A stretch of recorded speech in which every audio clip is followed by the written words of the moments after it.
Hey y'all, hey, and welcome to Buckle Up Podcast with your host, Shablee McGinnis.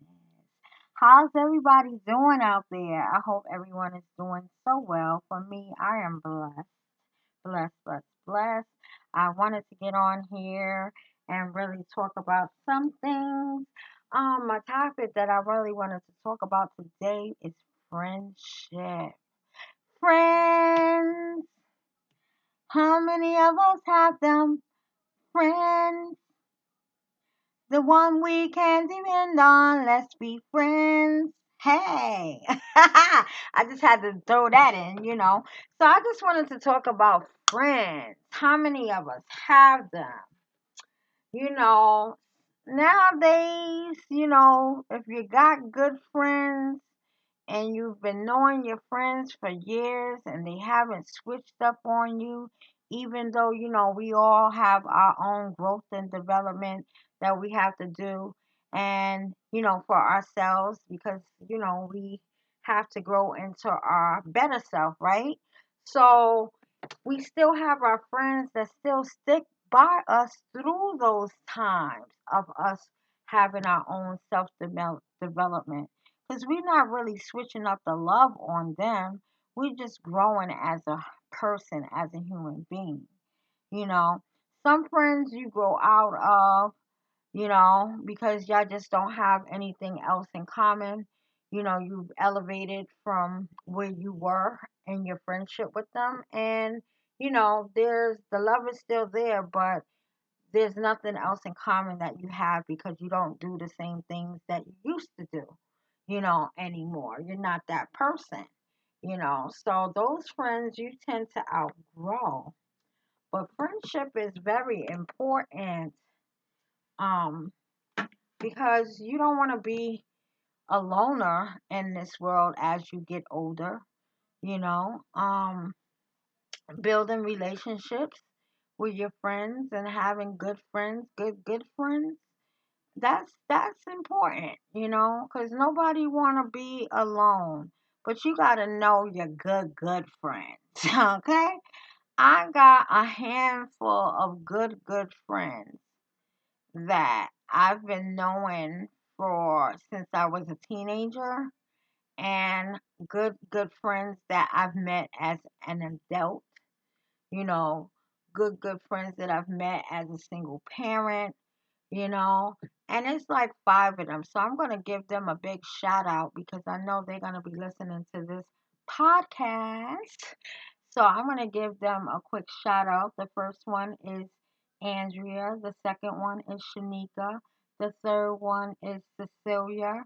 The fourth one is Lakeisha, Keisha. And my fifth one is Nastasia, you know. Those are my good girlfriends. We may not speak all the time because life has us in going in so many different directions, but then when we do speak to each other, it's like we never skip the beat, you know. And these ladies absolutely, absolutely, absolutely know me inside out. You know, they've been through different struggles that I've been in my life, and I can honestly say that those are my sisters, and those are my good girlfriends. And then you see, I didn't name a whole lot because, I have other friends, but these are my sisters. These are my girls that I know that if I'm in need of something or I just need to talk or whatever, they are there for me like a sister, each and every one of them. And not so many people are blessed to have friendships like that, or they have friendships like that, and you just outgrow one another because, like I said earlier, you are going in two different directions, you know. Um, and it's okay, it's okay. Um, but to know that you have good girlfriends that you can rely on and depend on each other in time of need is a good thing. It's a good thing. You don't need friends who, you know, are jealous and envy of you.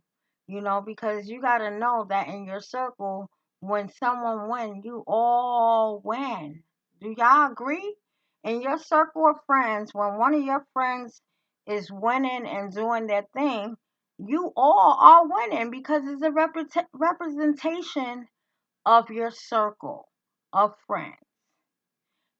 So there shouldn't be any kind of jealousy or envy in the circle of friends because y'all all winning. You know what I'm saying? Y'all all are winning, you know? And that's what I have to say about friends. I love my friends. I really do. I love my friends, and I know that my friends love me, without a doubt. You know, you can't say that about associates. You can't say that about associates, y'all. I would think that some of y'all or most of y'all would agree because it'll be some associates that think that they are your good girlfriends, but they're really not because they do shady stuff, and then, when you call them out on it, they're not adhesive to what you're saying. They're in denial, you know, and they got their own issues going on. So, what can you do? So either you're going to put up with them or you're not going to put up with them. Me personally, I'm not going to put up with them, so not my associates, so I keep them at bay. I know who my friends are and I know who my associates are, so yeah, I just wanted to talk about friends and how many of us have them.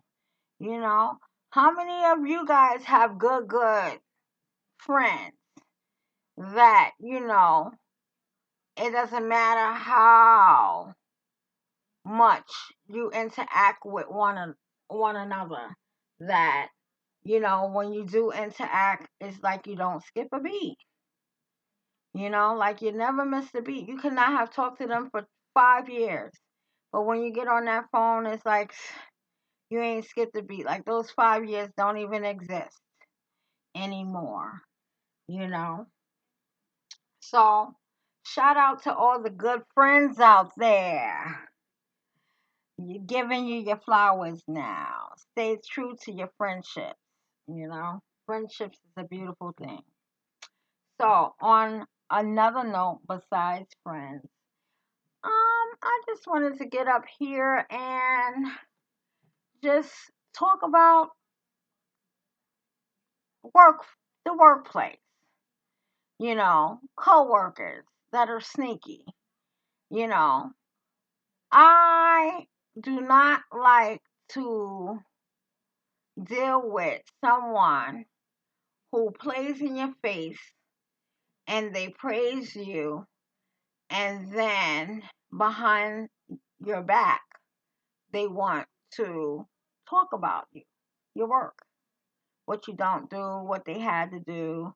I don't like that. And then they come to you and they act like it's a problem um about them working behind you or having to clean up something behind you or think that they're cleaning up your work behind you, you know.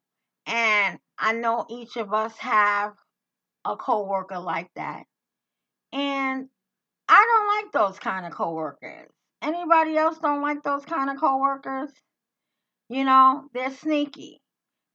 So with those kind of coworkers, you always have to be on your P's and Q's with them. You can't be slipping because the moment that you slip, they feel like they got you and now they want to start complaining about you, you know, and trying to make you look bad and make you look incompetent, you know, going to the supervisor and trying to make themselves look good because they really are dry snitching, or trying to dry snitch and trying to put themselves in this this light like they're the best worker in that department, and I can't stand people like that. Let's be frank. I don't.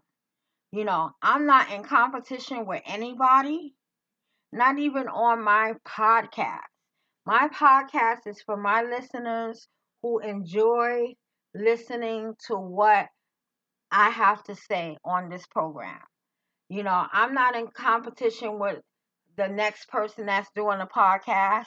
I'm only in competition with myself, you know, to be better and better in every episode that I give out, you know. But when you go on these job places where you have to deal with coworkers, you have to deal with that kind of thing. Somebody trying to compete with you.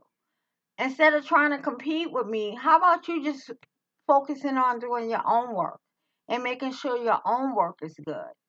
Because now you got too much time on your hands to be worrying about how my work is being displayed, how I'm doing my work, and then you want to try to be condescending, and try to throw somebody under the bus when you're really the person that's not doing what you're supposed to be doing. But nobody called you out on it yet, you know? So you figure, hey, let me call somebody else out on their crap of what I think that they're not doing, not crap, but their work, you know, and to make myself look good or to make myself feel better about myself. I just don't like people like that. And I know how to deal with them because I've dealt with a lot of coworkers that are like that are intimidating of your work ethic, that are jealous of your work ethic, are jealous of you, how you interact with coworkers, clients, and just how you do your job. So when I have a coworker that, wants to go behind me and try to see what mistakes I made so that they could bring it to my attention and bring it to the supervisor's attention, I just know that I have to work double hard and covering my ass in what I'm doing, you know. And then this way I have something for you now because I'm covering my ass, CYA. And now when you bring something to someone's attention, things are documented. So it's going to go against and it's going to show a reflection of what you're doing or what you're trying to do. So now the supervisor is going to look at you different and you have some explaining to do, like, why are you doing this? Why did you report this? Why did you feel the need to report this? Why did you feel the need not to correct it? If it happened when you encountered it. Why are you making a big issue out of something that you could have clearly took care of? But instead of you just taking care of it and being a team player, you want to make a whole big production of what somebody didn't do, you know, and it doesn't make you look good at all. And I like to I would like to get in the minds of those people and really see why they think like that. Why? I know it's insecurity. I know it's jealousy. I know it's intimidation. But why do you feel the need to do that to fellow coworkers? Why? I want to get into your mind and know, like, why do these people feel the need to get someone else in trouble, you know, um, and make it seem like, they're the employee of the month, you know, when they're really not employee of the month. But in their head and how they feel, they think that they are. What do you guys think? Do you guys have any coworkers that are like that? I'm sure you do. And how do you guys deal with them? Because I deal with them with a long-handed spoon. Now you show me that part of who you are and who I'm working with, then I deal with you with a long-handed spoon. I'm still courteous, because I am a professional. But I am not going to ha ha he with you. It's going to be strictly business and that's it. Because I know that I can't trust you on any other level than that when I first encountered, working with you. Because when I first encounter working with you, I'm giving you the benefit of the doubt because I'm trying to allow you to show me who you are. So I'm taking you at face value, you know. But once you show me that you're that person, it's a wrap, It is definitely a wrap. And please don't you better not slip on my watch because I'm gonna call you out on it, you know. That's what I'm gonna do. I'm gonna call you out on it, and I'm gonna call you out on it with the supervisor being present. You know, that's how I do. Because at the end of the day, I am about my money, and I always want to carry myself on a professional level. So I don't know. That's just my thing of coworkers who are like Karens, so to speak. Similar, right? Wouldn't you say they are similar? I would. But that's what I got to say about that, y'all. But I am going to end this as I normally end this. Um, with my little word of the day. And I'm not going to expound on it because everything is different, has a different meaning to everyone. So I'm going to read out of Elastiasis. I can't even pronounce this. Ecclesiastes 3:11. Here we go. He has made everything beautiful in its time. He has made everything beautiful in its time. I want y'all to marinate on that. He has made everything beautiful in its time. I believe that he does. And he does it every time.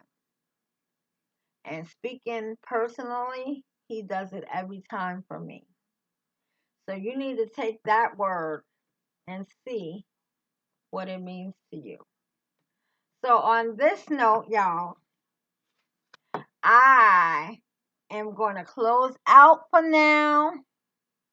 I hope y'all have a beautiful day and always have your head up, chin up, shoulders back, and walk in your purpose, baby. Goodbye for now. Thank you for listening to Buckle Up Podcast.